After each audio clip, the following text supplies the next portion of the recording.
சிறகடிக்க ஆசை சரியில்ல. அடுத்த வாரத்துக்கான எபிசோட்ல ரோகிணிய அடிச்சு வீட்டை விட்டு வெளியே துரத்திட்டாங்க. அதனால அவங்க நேரா மகேஷோட வீட்டுக்கு போயிட்டு, நான் கொஞ்ச நாள் மட்டும் இங்க தங்கிக்கிட்டுமா அப்படின்னு சொல்லிட்டு பர்மிஷன் கேட்குறாங்க. ஆனா மகேஸ்வரியோட ஹஸ்பண்ட் இருந்துட்டு, இல்லை இப்போதைக்கு அவங்க இங்க தங்குறது யாருக்கும் அது சரியா வராது. முன்னாடி அவங்களுடைய உண்மை யாருக்கும் தெரியல. அதனால் எல்லாருமே ஈஸியாக எடுத்துக்கிட்டாங்க. ஆனால் இப்போ அவங்க ஒரு குடும்பத்தவே சீட் பண்ணியிருக்காங்க.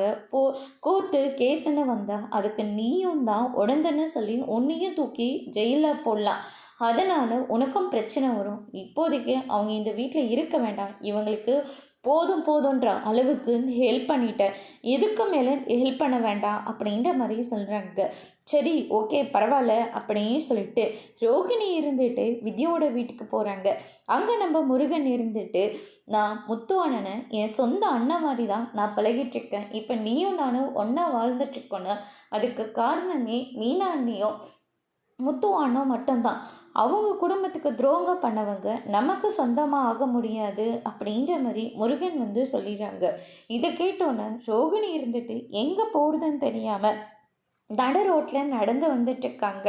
அப்போ பார்த்திங்கன்னா மனோஜை ஃபர்ஸ்ட் டைம் பார்த்தது, அதுக்கு அடுத்ததாக லவ்வை ப்ரப்போஸ் பண்ணது, இப்படி ஒவ்வொன்றா யோசிச்சு பார்த்து ரொம்பவே ஃபீல் பண்ணி நடந்து வந்துட்டுருக்காங்க. மனோஜ், உனக்காக நான் என்னெல்லாமோ பண்ணியிருக்கேன். ஆனால் அதெல்லாம் கொஞ்சம் கூட யோசிக்காமல் நான் பொய் சொன்னதுக்காக என்னை இப்படி வீட்டை விட்டு வெளியே துரத்திட்டே அப்படின்னு சொல்லிட்டு நடந்து வந்துட்டுருக்கிற போது அவங்களுக்கு எதிர்பாராத விதமாக விபத்து நடந்துடுது. அதோடு முடிச்சிருக்காங்க.